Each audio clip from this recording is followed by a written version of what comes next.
Good day mga ka-sports natin dyan. Sa kasaysayan nga sa larangan ng volleyball ay in-update na namin kayo kung sino-sino ang mga milyones na ang mga followers.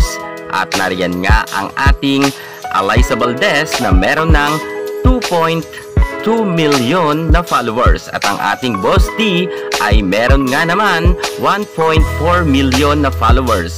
At syempre hindi rin magpapahuli ang tatlo nga na nasa tie nga na standing kung saan si Dakis De Leon Gumabaw, lahat sila ay meron ng 1 million na followers. Marami na mga ka-sports natin dyan ang talagang papasok na rin sa milyon, gaya nga ng ating Queen Gemma Galanza at ang ating Mika Reyes, dahil sila ay nasa 900k plus na rin ang kanilang mga followers. Malapit-lapit na yan mga ka-sports natin dyan, lalo na ang ating Queen Gemma Galanza. Pero alam nyo ba mga ka-sports natin dyan, meron tayong mga volleyball player na sobrang sikat nila at kilalang kilala sa larangan ng volleyball, ngunit ang kanilang mga followers ay hindi man lamang inabot sa 20k. Halos meron ngang mga 1,000 lamang ang kanilang mga followers. Kilalanin natin ang mga sikat na mga volleyball player na hindi nga masyadong pina-follow ng mga netizen. Alamin ang buong detalye. Pero bago ang lahat, kung bago ka sa aking YouTube channel, huwag kalimutan mag-subscribe. I-click ang ating notification bell para lagi kang updated sa lahat ng issue pagdating sa volleyball. Susunod na. Drop it.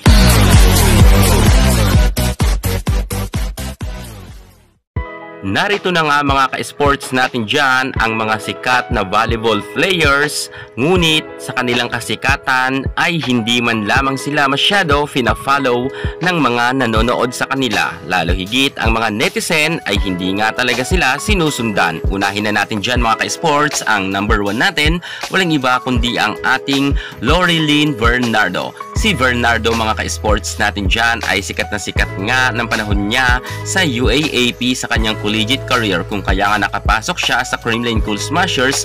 Ngunit kahit nga nasa isang sikat siya na team ay hindi gaano marami ang kanyang followers at hindi nga ito umabot lamang sa 20,000 dahil ang kanyang followers lamang sa kanyang IG account ay nasa 17,600 lamang. So ibig sabihin mga ka-sports, kahit nasa isang team ka nga na sobrang sikat at palagi kayo nagcha-champion, pero hindi pa din siya masyado nga pina-follow ng mga followers nga ng Creamline Cool Smashers, dahil nga sila Valdez at ang karamihan ng kanyang ka-teammate ay maraming followers. Sinusundan naman to mga ka-sports natin dyan ng isa pa na nasa 17,000 naman, 900 ang kanyang followers. Walang iba kundi ang ating Mayan Mindres. Si Mayan Mindres ay isa rin na sikat na volleyball player sa ngunit hindi man lamang umabot sa 20,000 ang kanyang followers. Kaya isa rin sa mga kilalang volleyball player, walang iba kundi itong si Ellis Soyod. Si Soyod ay isa sa mga pinakamagaling rin natin volleyball players, ngunit ang kanyang followers ay hindi ganoon karami. Umabot lang sa 16,600 ang kanyang followers. Sinusundan naman to mga ka-sports natin dyan ng ating isang magaling rin na setter, si Ivy Perez, kung saan naman meron naman siyang followers na 14,900. Kilala rin si Perez dahil magaling itong volleyball player at magaling na setter. At sinusundan pa yan ng isa rin maganda na si Kyra. Ang kanya naman followers sa kanyang IG account, at sinusundan naman to mga ka-sports natin dyan sa isa sa mga palaban na players at magaling ren na middle blocker nga, walang iba kundi itong si Remy Palma. Si Palma ay meron naman na followers sa kanyang IG na 13,300. At sinusundan naman to mga ka-sports natin dyan ng ating nag-iisang magaling rin na volleyball player at kilala, si Seth Rodriguez.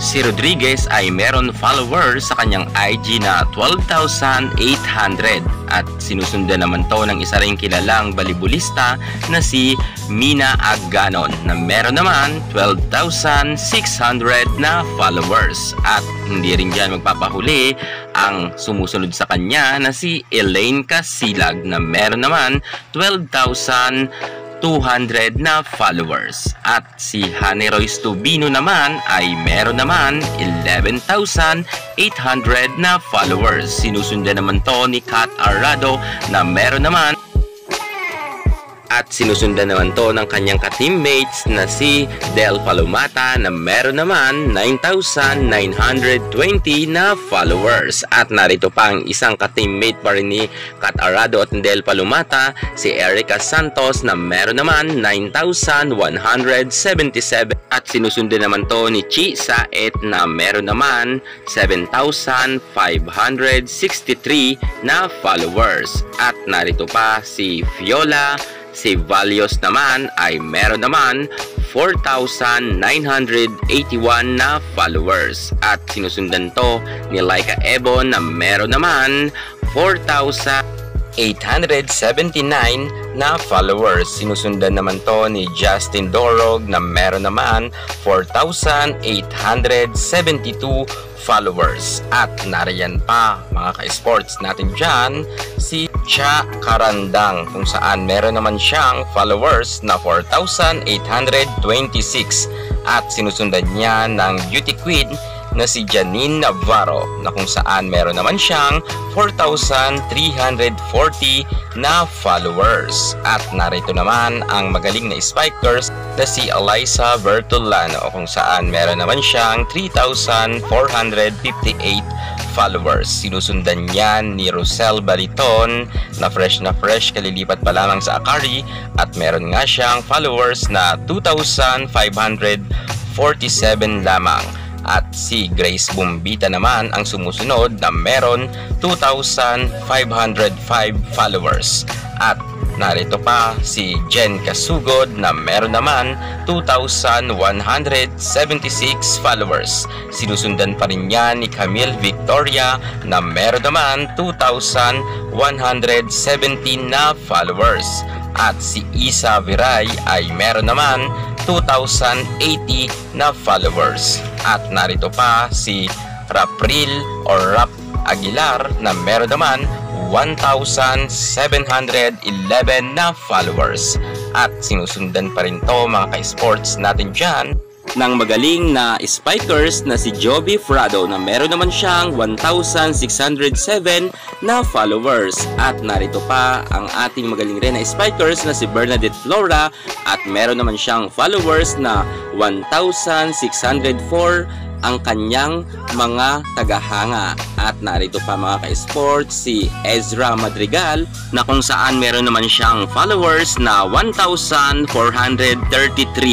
At pinakalas ay si Ange Ligacion or Angelica Ligacion at meron naman siyang followers sa kanyang IG na 1,194. Siya nga po ang nasa pinakalas spot. So yan nga po mga ka-sports natin dyan, inyo nang nakilala ang ating mga sikat na mga volleyball player at kilala nga sa ating bansa, ngunit kakaunti nga ang mga nagpa-follow sa kanila na mga netizen. At kung mayroon kayong hinahangaan sa kanila, ano pang hinihintay nyo? I-follow na ninyo ang inyong mga hinahangaang mga volleyball player. At syempre mga ka-sports natin dyan, abangan na ninyo ang nalalapit na mga update natin pagdating nga sa PBL All Filipinos Conference dahil magsisimula na nga yan sa October. Yan muna ang pinaka-latest natin sa mundo ng volleyball. Oops! Bago ko makalimutan, mag-subscribe muna kayo sa aking YouTube channel para lagi kayong ma-update. Thank you so much. God bless!